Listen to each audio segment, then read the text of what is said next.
Let's dive into the unaffordability Sure. thing because that's what many people want to talk Yeah. about. How has the market changed or evolved in the GTA or in Ontario in general Yeah, I would in the say, past 10 years? yeah, I'd say the biggest thing that we've seen is population growth. And then the thing that we haven't seen grow nearly as much is new products being built, whether it be condos, townhouse, detached homes, or anything, let alone affordable housing in any stretch. So when you have too many people coming here and we have so little product, it's basic supply and demand. We have far too much demand, too little supply. So by default, the prices of everything are going up, and it's been pretty consistent. COVID came through, and obviously it was such an unprecedented time, and there was a huge overprinting of money going into the economy, which falsely stimulated it, which made everybody feel super cash rich and started leveraging themselves to acquire cars, assets, you name it.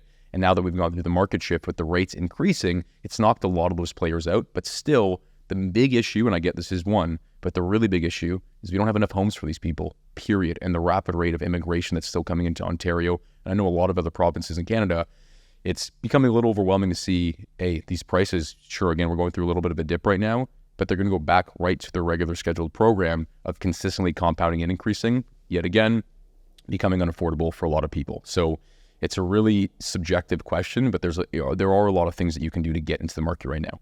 What's the average price nowadays? Yeah, I would say, so if you're doing like a condo, I would say 1 or 2 bedroom condo, depending where in the GTA, I would say 600,000 would probably be a good median price. And I would say a freehold townhouse, you're probably, I'm going to call it 800,000 as a good medium. A semi-detached home, I'd probably say about $1 million-ish.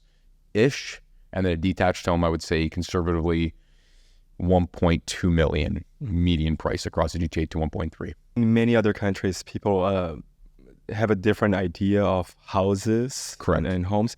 Can you just explain what a condo is? Yeah, absolutely. And then what a townhouse is, a semi-detached? Sure. So a condominium is really just like essentially like an apartment. I know it's a synonymous term, and it's a you have ownership within it, but the condo is run as a corporation, right? So and you have to pay these rent fees every month. You have to pay maintenance fees every month to maintain the building as whole in common with all your other unit owners. It's a good home ownership in Canada, but it's not the best. The best home ownership in Canada is freehold, right? When you own the land that you're on, you pay your property taxes, and that is your property. That's the highest and most sought value because there are no maintenance fees, and that is your property. And it's also essentially more affordable for some because they can't continually make their mortgage payment plus the maintenance fees, and if they're subject to increase. And then a townhouse and semi-detached. Townhouse is going to be a row of homes, kind of all connected. So there's no, you don't really have, I always try to tell people, you open the doors, you're not having any windows on the side. You have maybe windows on the front and maybe windows at the back, but all your walls are pretty much shared for the most part. And then a semi-detached essentially is like a detached home split in half. So you do have windows on one side, but you don't have windows on the other side. And then a detached home is, a detached house. You just own the whole thing on one parcel of land.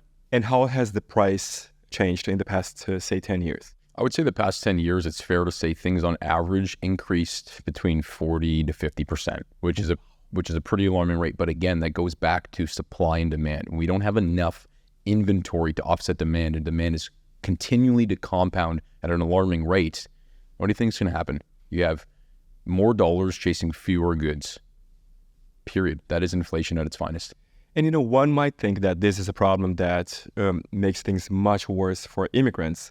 Sure. But it's not only immigrants. No, not at all. How does that affect people who are actually born and raised in Canada as well? It's affecting everybody, right? If you don't have any money that you're inheriting through family and you don't have a really good paying job, the thing that you need more than anybody is discipline. You need to really set out that goal to say, I'm just going to be getting myself into the market. So my very first property was an investment property. And where I live, I bought it nearly 2 hours away from where I was, just because rather than having cash, I just wanted to have it into the market, right? I didn't even live in that home, but I just knew as quickly as possible that I can acquire home ownership. I can leverage it later to take the equity and financing and acquire maybe another investment property of the home that I would eventually raise my family in one day, right? So you just have to have the discipline, get your foothold in the market anywhere essentially that you can. And renting's not a bad thing. I try to tell people this all the time. If you have to rent, that's fine. But if you're just renting and you don't have any income of any source that's coming maybe through a really good investment portfolio or any real estate holdings at all, it's very hard when you do want to do one of those two options because you don't have as much capital to work with. So I always try to say when those dollars are in, try to get something that's at least matching the market inflation or beating it by a little bit. I think this year wasn't a normal inflationary thing, but I think anywhere on average 6% is probably what you're going to want to try to break per annum. And that would be, again, for those who don't have a really good income, just get into the market somewhere.